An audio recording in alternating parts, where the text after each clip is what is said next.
मीरा, ओ मीरा, चल तो जल्दी से आटा गूंथ दे, मैं फटाफट रोटियां सेक दूंगी। नहीं माँ, मैं नहीं गूंथ पाऊंगी, मैंने मेहंदी लगा ली है हाथ पर। क्या? सुबह सुबह तू फिर मेहंदी लगाकर बैठ गई? बड़ी मक्कार है सच में, काम में मदद ना करनी पड़े इसलिए जब देखो मेहंदी लगाकर बैठ जाती है।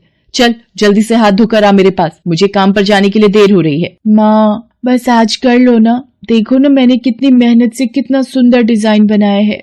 लेकिन जैसे ही उसकी नजर मीरा के हाथों पर पड़ती है, उसका गुस्सा पल भर में गायब हो जाता है। वो मीरा से कहती है, अरे वाह मीरा, तूने तो बड़ी सुंदर मेहंदी लगाई है। हाँ माँ, वो शांति दीदी ने मुझे एक किताब दी थी कल, उसमें बड़े सुंदर सुंदर डिजाइन बने हैं, बस उसी में से देखकर लगाई है मैंने। सुंदर है ना? हाँ बहुत सुंदर है।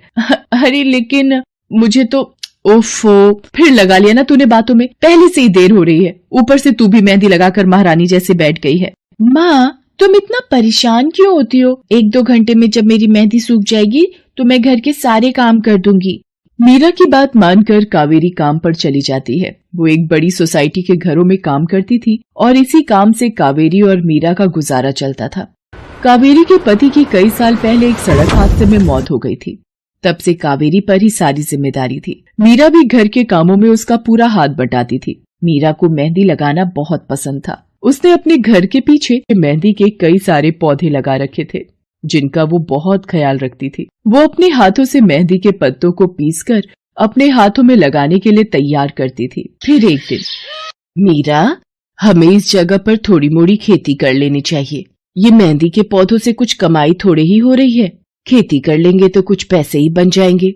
नहीं माँ, मेरे मेहंदी के पौधों को हाथ भी मत लगाना, बाजार से मेहंदी खरीदने के तो पैसे हैं नहीं हमारे पास, अब इन्हें तो रहने दो। ये कहते हुए मीरा की आंखों में आंसू थे। कावेरी उसके सिर पर हाथ रखते हुए कहती है, मीरा मैं जानती हूँ तुझे मेहंदी लगाना बहुत अच्छा लगता है, लेकिन बेटा अपनी हालत तो तुझे पता ही है ना, मैं कितनी मुश्किल से। माँ सब समझती हूँ मैं, जाओ कर लो जो करना है। इतना कहकर मीरा रोते हुए वहाँ से चली जाती है। कावेरी को उसके लिए बुरा लग रहा था। वो मीरा की मेहंदी के पौधों को कुछ नहीं करती। ऐसे ही कई दिन गुजर जाते हैं। ज्यादा काम करने की वजह से कावेरी की तबीयत खराब रहने लगी। वो बहुत जल्दी जल्दी बीमार पड़ने लगी। तो मीरा ने उससे कहा, माँ तुम रहने दो, तुम्हें बुखार है, रात भर सोई नहीं हो, मैं चली जाती हूँ काम पर। नहीं मीरा, तू कैसे? ना नहीं, मैं ठीक हूँ, मैं जाती हूँ।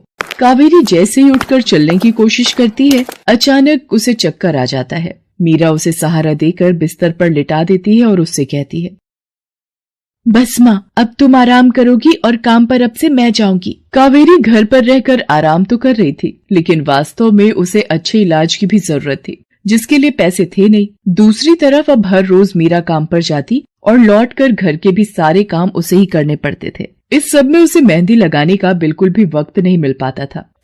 मीरा, कितने दिन हो गए तूने मेहंदी नहीं लगाई? हाँ माँ, बस मन नहीं कर रहा। अच्छा, मेहंदी लगाने का तेरा मन नहीं? मैं सब जानती हूँ, मैंने बिस्तर पकड़ लिया है और मेरी फूल सी बच्ची पर सारे काम पड़ गए हैं। अब बस बहुत हो गया आराम। मीरा जा, तू जाकर मेहंदी लगा ले, आज मैं जाऊंगी काम पर। नहीं माँ, तुम कहीं नहीं जाओगी, मैं कर लूंगी सब, और मैं सच बोल रही हूँ, मैं बड़ी हो गई हूँ, ये मेहंदी वेहंदी का मुझे शौक नहीं। इतना कहकर मीरा काम पर जाने के लिए घर से निकल जाती है। कावेरी की आंखों में आंसू आ जाते हैं।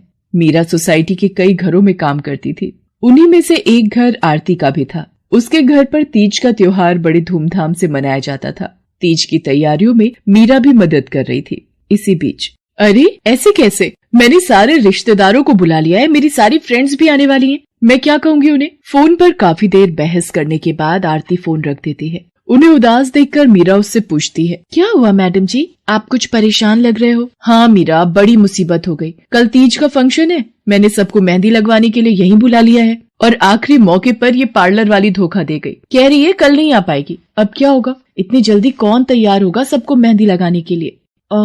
मैडम जी, वैसे मैं भी ठीक ठाक मेहंदी लगा लेती हूँ। अरे हाँ, कावेरी ने मुझे बताया तो था एक बार कि तुझे मेहंदी लगाने का बहुत शौक है। वैसे मुझे तो कोई परेशानी नहीं है, तू देख ले बेटा, बहुत सारे हाथ लगाने होंगे और मेहंदी बढ़िया लगनी चाहिए सबके। आप बिल्कुल चिंता मत करिए मैडम जी, मैं सब अच्छे से करूँगी। बहुत दिनों बाद मीरा के चेहरे पर खुशी थी।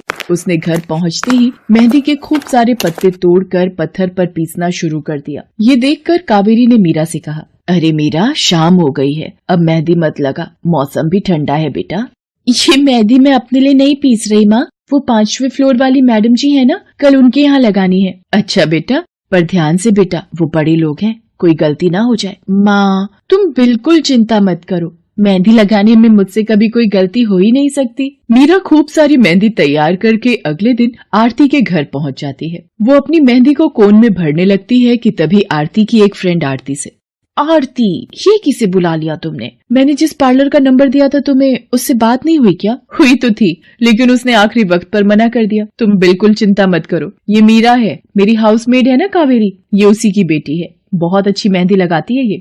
ओफो आरती, तुम भी ना, पार्लर की बात अलग होती है, उन लोगों का मटेरियल ब्रांडेड होता है, मेहंदी के रचने की गारंटी मिलती है वहाँ से, और इसकी मेहंदी तो मुझे कुछ समझ नहीं आ रही, इस पर तो कोई लेबल तक नहीं है, अगर कुछ गलत रिएक्शन हो गया हाथों पर तो।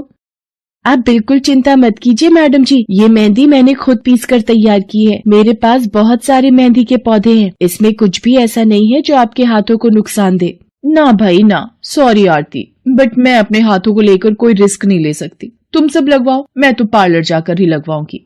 इतना कहकर आरती की दोस्त शालिनी वहाँ से चली जाती है। आरती मीरा को इशारा देकर काम शुरू करने को कहती है। अरे वाह, मानना पड़ेगा, इस बच्ची ने कमाल की मेहंदी लगाई है। मुझे तो नहीं लगता कि इस मेहंदी का वैसा रंग आएगा जैसा पार्लर वाली मेहंदी का आता है। अब बस भी करो शालिनी, मेहंदी कैसी रचेगी ये कल तक पता चल ही जाएगा ना, बच्ची है वो, उसे इस तरह डराओ तो मत। अरे मुझे क्या, मेरे हाथ कौन सा खराब होने वाले हैं, तुम ही लोग लगवाओ और तुम ही भुगतना। शालिनी गुस्से में वहाँ से चली जाती है। उसे पूरा यकीन था कि मीरा की मेहंदी रचेगी नहीं, साथ ही हाथों पर उसका गलत रिएक्शन भी हो सकता है, लेकिन जो हुआ वो इससे बिल्कुल अलग था। अगले दिन मीरा के घर पर, अरे मैडम जी आप यहाँ, आपने तो आज काम पर आने के लिए मना किया था ना, मैं इसीलिए नहीं आई। हाँ, कल तुम कितना थक गई थी, इसीलिए मैंने आने को मना किया। मैं यहाँ तुम्हें काम पर बुलाने नहीं बल्कि किसी और काम से आई हूँ, अंदर नहीं बुलाओगी? अरे माफ कीजिएगा मैडम जी, आइए अंदर आइए। आरती को देखकर कावेरी भी बिस्तर से उठकर खड़ी हो जाती है। आरती के साथ उसकी दोस्त शालिनी भी थी। मीरा उन दोनों को पानी देते हुए कहती है, ये लीजिए मैडम जी, मेहंदी तो ठीक से रची ना मैडम जी? ये तुम्हें मैं नहीं शालिनी बताएगी। फिर शालिनी अपने हाथ मीरा की तरफ बढ़ा देती है। उसके हाथों पर कई जगह छाले पड़े हुए थे। ये देखकर मीरा उससे कहती है, अरे ये क्या हुआ मैडम जी? मैंने तुमसे मेहंदी नहीं लगवाई, उल्टा तुम्हारा अपमान करती रही, उसी की सजा मिली है मुझे। मैंने सबसे महंगे वाले पार्लर में जाकर मेहंदी लगवाई। मैंने उनसे जोर देकर कहा कि मेहंदी का रंग बहुत बढ़िया आना चाहिए। इस चक्कर में उन्होंने पता नहीं क्या क्या मिला दिया मेहंदी में, और मेरे हाथों का ये हाल हो गया। और दूसरी तरफ तुम्हारी मेहंदी, जिसने भी लगवाई उसके हाथों की रंगत ही अलग है। देखो आरती के हाथ देखो जरा।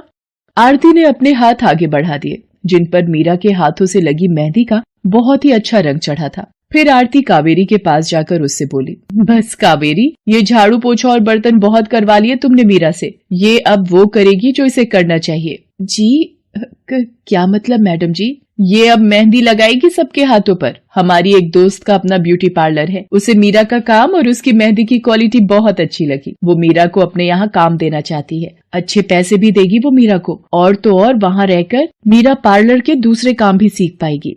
आरती की बात सुनकर कावेरी की आंखों में आंसू आ जाते हैं। वो हाथ जोड़कर आरती का शुक्रिया अदा करती है। मीरा भी बहुत खुश थी। अब न सिर्फ वो अपना मेहंदी लगाने का शौक पूरा कर सकती थी, बल्कि अच्छे पैसे कमाकर अपनी माँ का इलाज भी करवा सकती थी।